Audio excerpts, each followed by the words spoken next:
you know, and as maybe all our fellow Americans know, there's been a rumor going around that Christian Syrians are pro-regime. And I'm here to tell you, that's a lie.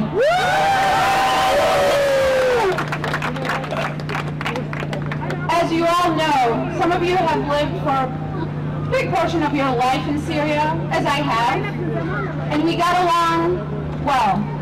Some of you were there before this regime came along, and you got along well. Christians, Muslims, different sects, different ethnicities. There were never these problems in Syria before this regime, and it will always remain that way.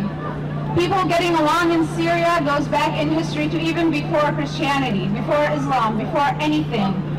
We were there a long time ago, and we're still here. 40, 50 years ago, didn't change anything. They can't tell you to get along if you don't already love each other and feel like you're a family. You can look at history. There's never been wars in Syria based on religion. Muslims and Christians never fought each other because of religious differences.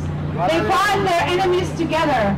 They fought the Ottoman Empire, which is a Muslim empire. They fought the French, which is a Christian country.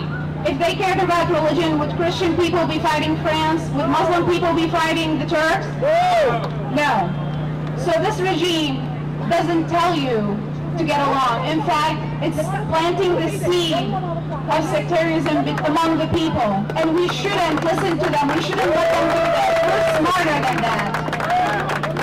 Syrian people have always enjoyed being able to be in the political process regardless of religion. I want to remind you all of somebody who was a prime minister of Syria back in the 30s, then later in the 50s.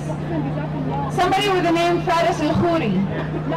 Does that sound like the Syrian people care about religion when they choose who they them? Not to me. This regime is bad for everyone, and I want to remind any Christians who think it's protecting them, it's only protecting the people that listen to them, that do what they want. There's been a lot of Christians who have been mistreated, killed, abused, tortured. There are many examples that we know and many that we don't know. A human rights activist by the name of Michel Kilo, who's Christian, was for a long time tortured by the regime. More recently, as you know, when some actors and celebrities went out and spoke against the regime, they were arrested. Among them is May Scap, who's Christian. A few days ago, a guy by the name of George Sabra was arrested from his house, was dragged by the security forces. George Sabra is a Christian. Does this sound like this regime is protecting Christians? No.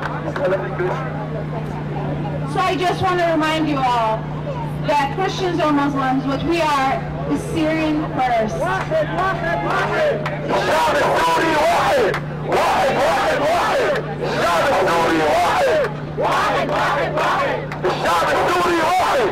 And just to finish up, I would like to send a message to any Christian Syrians or any minorities in Syria or outside of Syria who are still afraid to speak up against the regime or who are still with the regime for one reason or another. The Syrian people aren't going anywhere.